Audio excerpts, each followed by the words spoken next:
let's move forward and talk about our Sunday night football game and the Sunday night football game. This one should be a fun one because we have the Jets and the Chiefs. The Chiefs coming in here as a monster favorite once again for the Sunday night football game. They are 2-1 coming into this game. You got a Jets team that is 1-2 coming into this game. So there's a lot of things that you look at and you say to yourself, okay, the Jets don't have a quarterback. And you know what? I was the biggest Zach Wilson apologist there was. Jeff knows this. I was defending the guy left and right as if I was the president of the Zach Wilson fan club. And you know what? I kind of didn't really even care about the kid. I just didn't like the way that everybody had a comment or something to say, and they've never stepped on an NFL field and threw a damn football before in their lives. But they think it's so easy because they see it on TV, and it's not. But I hate to say it, Zach Wilson is not an NFL quarterback. He has no business being a starter in the NFL. This is a guy who could be good if he sits and gets to learn the game for a good 3 or 4 years before stepping on the field and being a serious contender as a starter in this league. But we have this new attitude and this new rushing mentality where every rookie has to start. Every rookie has to be the face of the franchise.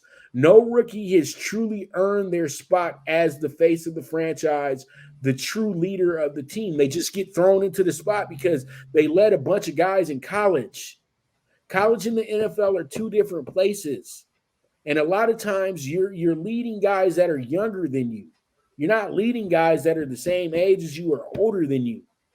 So we're starting to constantly take the quarterback that has the potential to be like Patrick Mahomes, to be like Aaron Rodgers, to be like Tom Brady, instead of going after the guy that is like Tom Brady and started X amount of college football games. And Peyton Manning started X amount of college football games.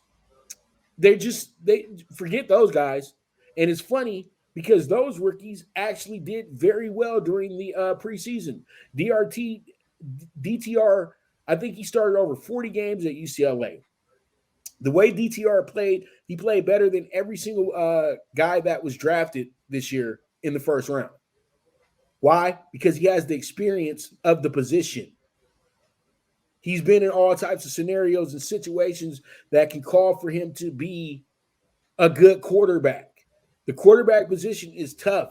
You're not going to get it and be the maestro of quarterbacks when you've only played 11 college football games as a starter.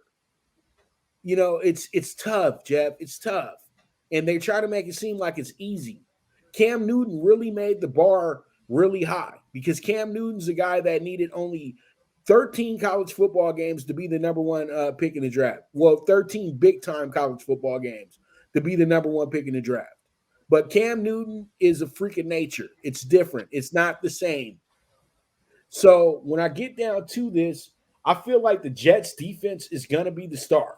And I feel like every time Patrick has to deal with a defense that knows what they're doing out there and they know that they're going to have to do more for this team to really even be in the game. And once again, they're at home again. And I feel like this home crowd is going to be energetic and they're going to at least root on the defense. And the defense is going to respond to that like they did week one. And we're going to get the Jets to cover, Jeff. How about that? Plus 9.5. Because I don't need to get into how good the Chiefs are. We know how good the Chiefs are. They're the defending damn national world champions. They're the Super Bowl champs. Yes, we know that. We know how good they are. But we know how they are too when it comes down to playing teams like the Jets and them not taking them as seriously as they should.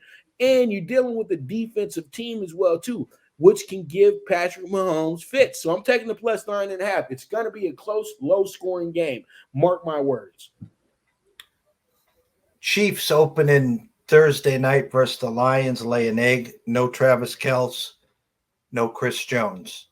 And then week 2, Chris Jones is in the building. Travis Kelce is in the building. A little rock, paper, scissors fight, but they defeat the Jaguars.